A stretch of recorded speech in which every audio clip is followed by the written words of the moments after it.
The Cavalcade of America.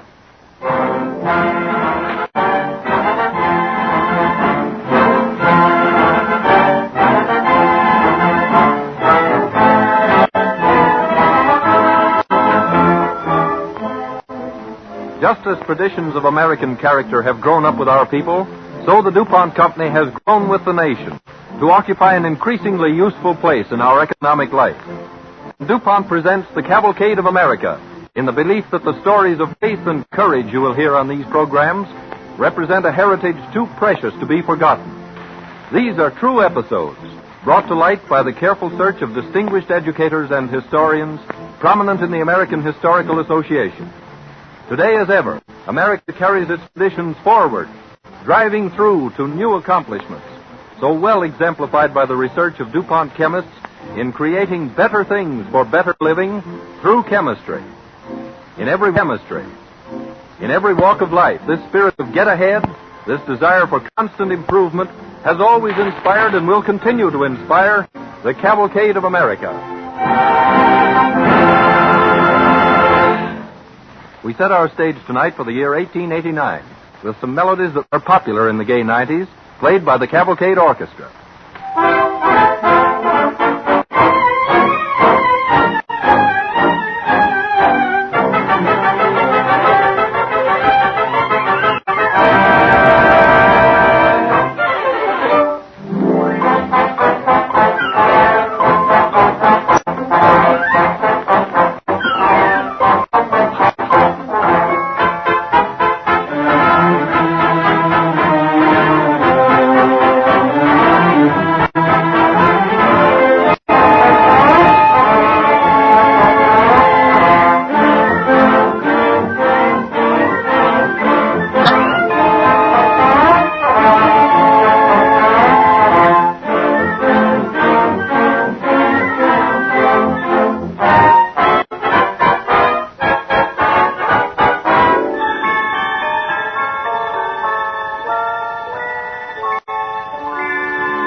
What trait is more American than the spirit of healthy competition?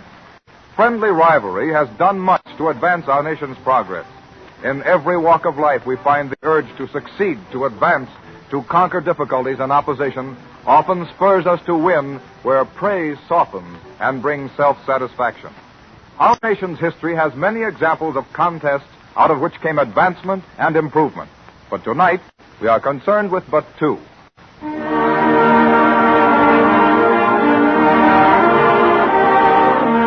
It is the year 1889. The paths of empire are leading westward. New territories are opening. Broader horizons are stretching before an eager nation. In her sister's home, Mrs. Molly Nesbitt is reading a recent copy of a St. Louis paper. Anna, Charles, look here. What is it? Somebody dead? The president. President Harrison. Dead? No, why, of course not. He's issued a proclamation. Oh, is that all? From the way you acted, I thought heaven Indian knows. territories to be opened up at last. made part of the, what do you call it, the public domain. I saw something about that a few weeks ago in the paper. Now that you speak of it. And you never told me. Well, Congress ratifies so many bills. 2 million acres of land to be given away. Well, why anybody'd want to take up land in the wilderness like that? Why? For a home, of course. For a living. A fresh start. Oh, I suppose there are folks, but... Thousands of them. Land-hungry folks who've been waiting years for the chance. John always said it would come. That it was bound to come. If only he could have lived to see it. But at last it happened. The government's bought the land from the Indians. It's to be open for settlement. 160 acres to a person. I know the very spot I'll claim. You'll claim? Yes. What are you talking about? Well, I'm going to join the run and stake a homestead. Why, Listen, Molly. I've been waiting for this day for years. The day when I could get land of my own, for myself and my children. You've got a home here with Anna and me as long as you live, Molly. You know that. I know, and I don't want you to think I'm ungrateful. But a home of my own is what I want. And here's a chance to get it. Well, now, Molly, we'll see. We'll just think it over a while. There's no time to lose in thinking it over. The president's proclamation was issued 3 days ago. The land will be opened in less than a month. Hundreds of folks are on the road already, most likely. On the road? Heading for the line. You mean you have to go there? Of course. What do you suppose? Oh, I thought you sent in an application or something. Don't ask for a section of land. You go and stake it out. Oh. If you can get it. If you can get it, yes. 2 million acres and 50,000 folks need after it. Well, more likely 100,000. Then what chance have you got? Everybody's got an even chance. They aren't letting anyone across the line beforehand. Not a day, nor an hour, not even a minute. A lot of them will slip in ahead of time just the same. Well, they'll be disqualified if they do. See, it says so right here in the paper. Well, will everybody line up at the border? And wait for the hour, yes. The signal to start. It'll be a race, every man for himself. Molly Nesbitt, you don't really mean you're going to join that rush? What chance would you have against a bunch of hard-riding land grabbers? The best in the world. Because I know just the place John always hoped to stake out for us someday. You follow an old freighter's trail. There's a grove of cottonwoods and a little creek and some rolling hills. Oh, I could head right for it. On foot, I suppose. Or on horseback. Or in a wagon. I'll find some way.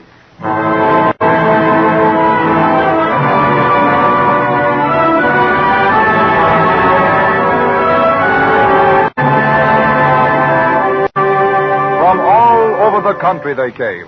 100,000 people in trains, in wagons, in buggies, on horseback and on muleback, in ox carts and in prairie schooners, on foot even. A crazy, heterogeneous procession, pushing, scrambling, cursing, laughing, eager to get to the line. Once there, they waited, for days, some of them, under a burning sun, amid choking red dust. No place to rest, nothing much to eat, even less to drink. Waiting for the hour when the land would be open. In the midst of this mad milling crowd was Molly Nesbitt. Back! Keep back, everybody! Well, Whoa, back! Ginger, whoa, quiet, boy, quiet. You making the run, ma'am, or just watching? I'm going in. With your husband? No, alone. You got nerve. I got a good heart. You're right. You can't beat an Indian pony for endurance and over rough ground. Now, that fellow over yonder with the black mare, he won't be in it with you and me. No? That's a racetrack horse he's got. Oh. Trained for short spurts. Watermelons! Ripe watermelons! Well, Watermelons. a farmer with a whole cartload of them, by gosh. Yeah, and they're going fast. Come on, let's try and get one. Oh, I don't dare to leave. I fought all night to keep this place right in front. Well, you stay here and I'll go there. Watermelons! Ripe watermelons! Get up. Oh, get in there, Jerry. Well, what the blazes You are... can't push your team in here. This is my place. Yeah, your place is back home, lady, tending to your knitting. Well, this run's open to all comers, isn't it? I've got just as much right here as anybody. Well, I hope you're a good rider. I am. Because if you ain't, there's no telling. Let that pony of yours stumble in a coyote hole, and the rest of this thundering herd will ride right over you. Trample on you. You ever seen a cattle stampede? Yes. Well, it's going to be 10 times worse. Because they're not running blind. They're all after something. Well, they're human beings, though. Does this noise sound human to you? They're a herd of wild animals, I tell you, penned up, raring to go. And just 'cause you're a woman, I'm don't... not asking any favors or giving any. This is my place here in the line. 11, folks. Got one? I got one. I got a piece of watermelon anyway. Oh. Paid $1 for it at that. Yeah? Kind of warm, I'm afraid, but it's juicy. Here, take some. I couldn't. Go on. Oh, no, there's only enough for one. You eat it. Say, what do you take me for anyway? Think I'm going to guzzle watermelon while you stand there with your tongue hanging out and your lips all cracked and dry? Here, take half. Oh, thank you. Hits the spot, don't it? You know, I could bury my whole face in it. My eyes. And... Yeah, my eyes smart, too, like fury. It's all that brush smoke where they've burned the prairie ahead of us. Yeah, they did it to clear the way for us, I suppose. Yeah, and to smoke out the Sooners. What? The Sooners. The fellows who thought they'd sneak in sooner, ahead of time, and hide in the scrub. Oh. At that, some has managed to get in. Got their claims all staked out by now, most likely. Oh, but there's a penalty. Sure. Oh, there'll be plenty of arguments and shooting and lawsuits. Say, you see that feller yonder in the spring wagon? Yeah. He's a lawyer. Getting in on the ground floor. Oh, then they're not all going in for land. No. Some are making for the town sites. Merchants, builders, saloon keepers. A jackrabbit just run out across the line. Oh. Yeah, calling him a Sooner. Good thing, something to make them laugh and relieve the strain. Yeah. Back, everybody. Keep back. Only a few minutes now. Hey, you better mount your pony, man. Be ready. All right. The militia's all got their watches out and their guns, ready to give the signal. Well, how can we ever hear over all this noise? What? Why, there isn't any noise. Have I gone deaf all of a sudden? They're listening for the signal. It's almost noon. Yes. Oh, boy. Oh, boy.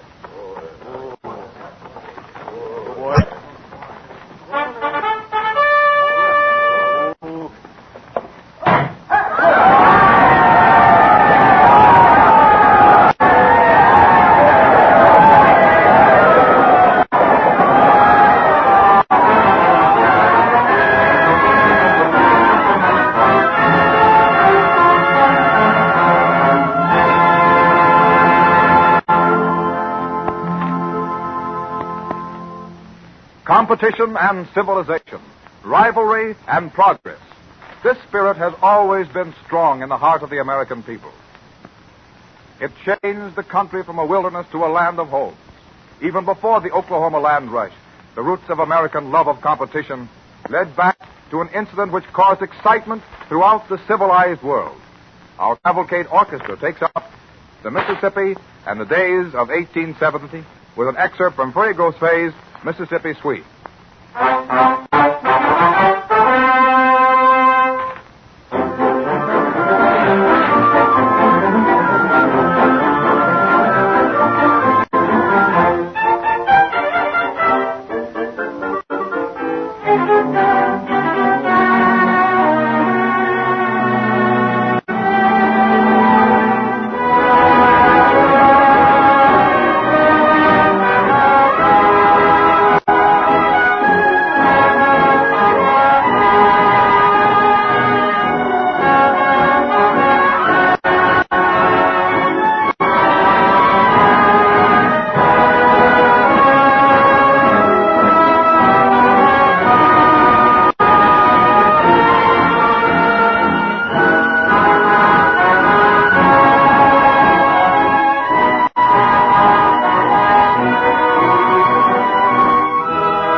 is the year 1870.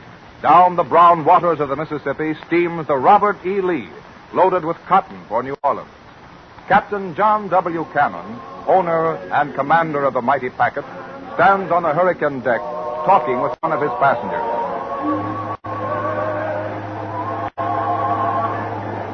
Here in Baton Rouge, are we? Be there in about 20 minutes now. Making good time this trip, Captain. And the Robert E. Lee makes good time every trip. Isn't a boat on the river can beat her. Yeah, you talk just like Captain Leathers of the Natchez. Leathers? That windbag. The loud-mouthed brass. Here now, Captain, what you say, Captain. Tom Leathers happens to be a good friend of mine. Travel on his boat then, why don't you? Well, I did come up on the Natchez. You happen to be a good friend of mine, too. So I reckon I'd travel back on the Lee. Well, what do you think of the Natchez? A beautiful boat. Prettiest lines I think I ever saw. Handsome is as handsome does. Well, the Natchez can do plenty. Leathers claims she's the fastest boat on the Mississippi. And I don't know, He's a liar. The Robert E. Lee's got 'em all. By Gad, here comes the Natchez now. How do you know it's her? Think I don't recognize that whistle? She was still in Vicksburg loading when we pulled out. She must have done some mighty fast traveling to overtake us. Well, we've made a lot of stops this trip. Here she comes round the bend. You're right. It is the Natchez. Pretty, isn't she? Skimming along there. As white and graceful as a bride. Bride? Hey, Sam. Sam? Yeah? Go below and tell Charlie to speed up a bit. Yeah? Captain Cannon, you're not going to do any racing. Don't worry, ma'am. I'm scared to death of these boats. We're not going to do any racing, ma'am. Well, you see, we just wanted to get out of the way of the Natchez. She's gaining on us, Captain. Blasted, why don't Charlie pile on the wood and speed her up? She's pulling up on us, Captain. Don't let her pass us, Captain. No, you mustn't let her pass us. Oh, I thought you was the one who just said that. Yes, I know, but well, it's all right with me if you speed up a little. I can't bear to see that other boat get ahead of us. Fine, please. Don't, Charlie. Charlie says we're making all the speed we can, sir, with the fuel we got. Tarnation. Well, we're taking our more at Baton Rouge, sir. That rude. I want it now. Oh, sorry, sir, but we're doing the best. All right. Last old livers. Well, you can't hardly blame him for wanting to show off with a brand new, beautiful boat. Oh, he's done it with every boat he ever had. Way back in 55, when he had the first Natchez and I had the old Lee. Oh, no. It's a favorite trick of his. Sneaking up and then swooping fast. She's gaining on the staff now, Captain. Up almost abreast of our stern. Past it. Listen to those folks on the Natchez. They're cheering and they're laughing. Don't let him beat us, Captain. Don't let him. She's pulling right up alongside now. Look at the way she cuts the water. Don't let her beat us, Captain. Well, we're going as fast as we can, ma'am. Look at him as he goes past, Captain. Waving at you. Oh, the old fool. I'll show him. I'll show the mealy-mouthed old rascal who's got the best boat. Yeah? Well, why don't you challenge him to a race and prove who's got the best boat? I'll challenge old Leathers to a race. That's A race? it. What is a race? All the way up the river from New Orleans to St. Louis. 1,200 miles. And then we'll see which is the fastest boat on the Mississippi. The Natchez or the Robert E. Lee.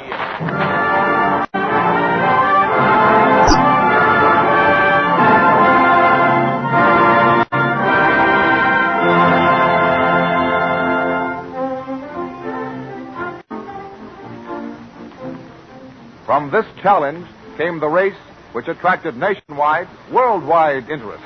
The race between the Natchez and the Robert E. Lee. Enormous sums were wagered, not only in the river cities, but in large cities all over the United States, Canada, Mexico, Great Britain, and Europe. Late afternoon, June 30th, 1870. The levee at New Orleans is thronged with people eagerly awaiting the start. Well, I went down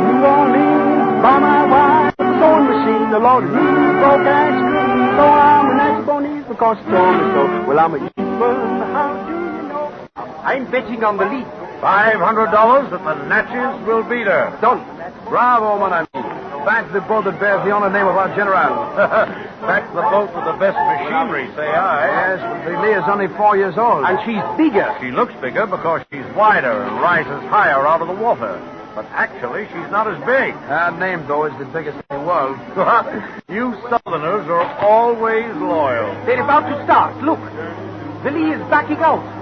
Oh, what would I give to be aboard her? Oh, it's not for love or money. Could you, anybody else, get passage on her? Captain cannot refuse positively to take any passengers or cargo. Naturally. It needs the room for fuel. What's she burning, wood or coal? Both, I understand. He's got a big supply of things on hand for extra speed. Rosin, pitch, tallow, candles. The Natchez is backing out. But she's a beauty. The Lee has dignity. The Lee looks as if a cyclone had struck her. Even her wheelhouse is removed. Captain Cannon has made thorough preparation. And Captain Leathers had made practically none. He's even carrying a cargo and passengers. And still he wins. Another 500 on the Robert E. Lee. Take him. They've rounded to the... Now! They're off!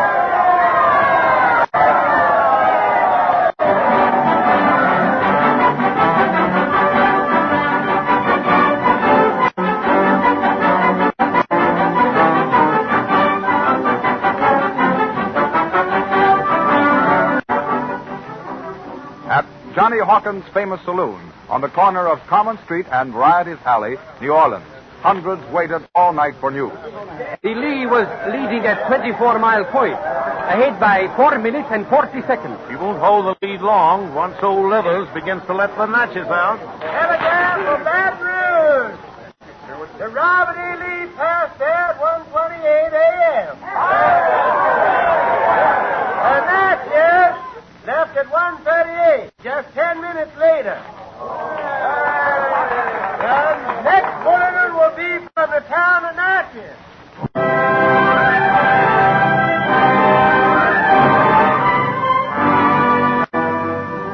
The following morning, July 1st, in a Creole home. Which one you betting on, Miss Lucy? Natchez, Mandy. Why, Miss Lucy. I know. But the Natchez was the boat Mr. John and I took our honeymoon trip on. Lordy, so she was, Miss Lucy. And you're betting on the Robert E. Lee, Mandy? How you guess that? Moses a roustabout on the Lee, isn't he? He sure is, ma'am. And that good-for-nothing dog, it tells me... Miss Lucy. Yes, Sam, what is it? They just put a bulletin up down at the square. The Robert E. Lee breaks all records to the town of Natchez in 17 hours and 11 minutes. Glory be!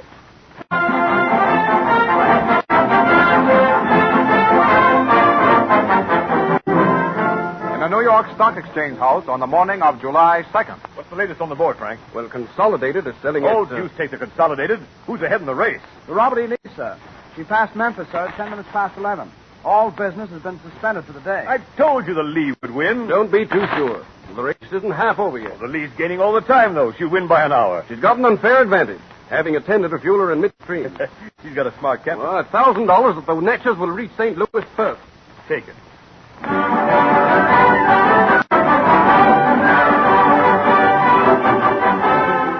In an exclusive London club, July 3rd. What's the latest cable report, Briggs? They passed Cairo, sir. Cairo? Not Cairo on the Nile, sir. Cairo on the Mississippi. Oh, quite. Extraordinary, isn't it, sir? A race that runs for days on end. Most extraordinary, Briggs. Just why are they doing it, sir? Well, Americans are always racing and competing. But why, sir? Why, dash it all, Briggs, I don't know, but I do know I've got £10 wagered on the Natchez. Yes, sir. And I have 10 shillings on the Robert E. Lee.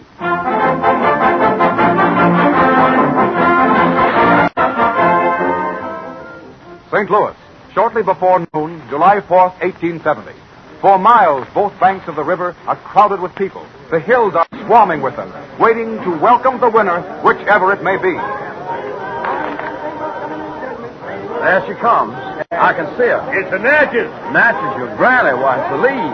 You can tell by the way she rides. I don't see how you can tell anything with all those skirts you in the way. Oh, I've seen the lead too many times, miss. You can't fool me. All right, sure, it's the lead. The Natchez is way behind. But she was catching up the last we heard. There's $25 of my money says it's the lead. Taken, stranger. Oh, I can't wait. You know, 3 days is a long time for a race.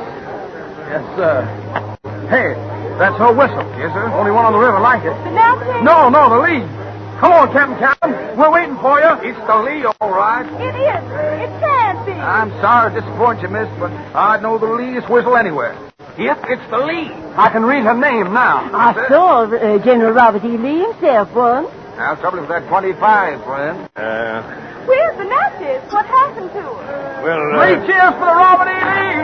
The most of history. The champion, the Robert E. Lee wins.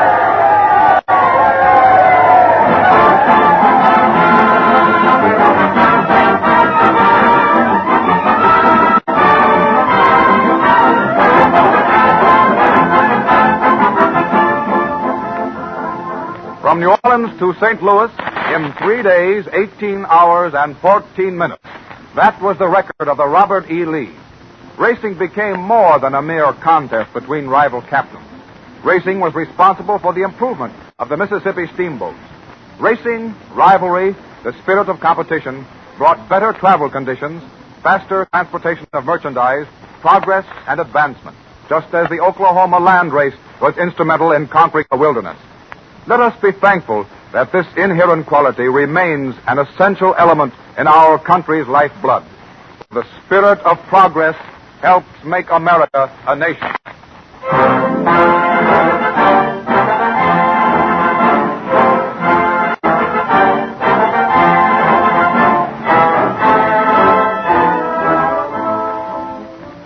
The other night I found out again that the American determination to strive and succeed is very much alive today.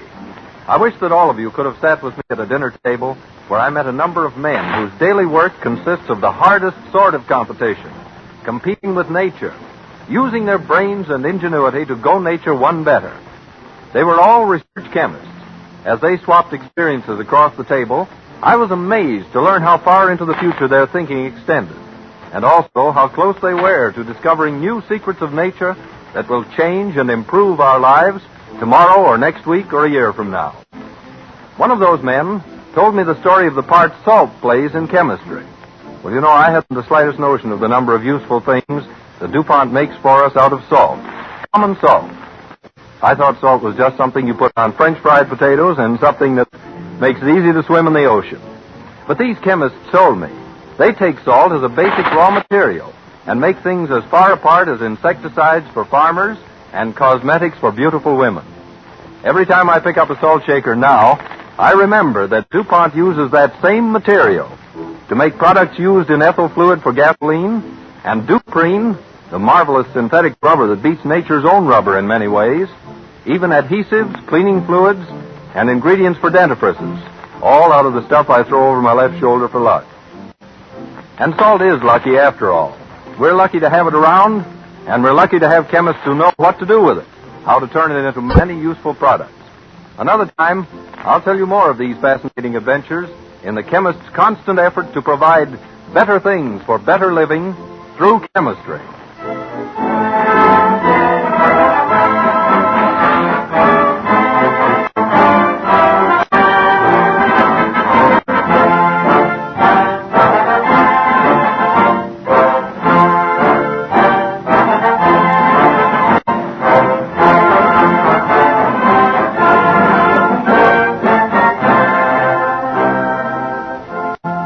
Next Wednesday evening at this same time, Frank Craven, well-known playwright, director, and popular star of stage and screen, will be our guest star when DuPont presents The Cavalcade of America.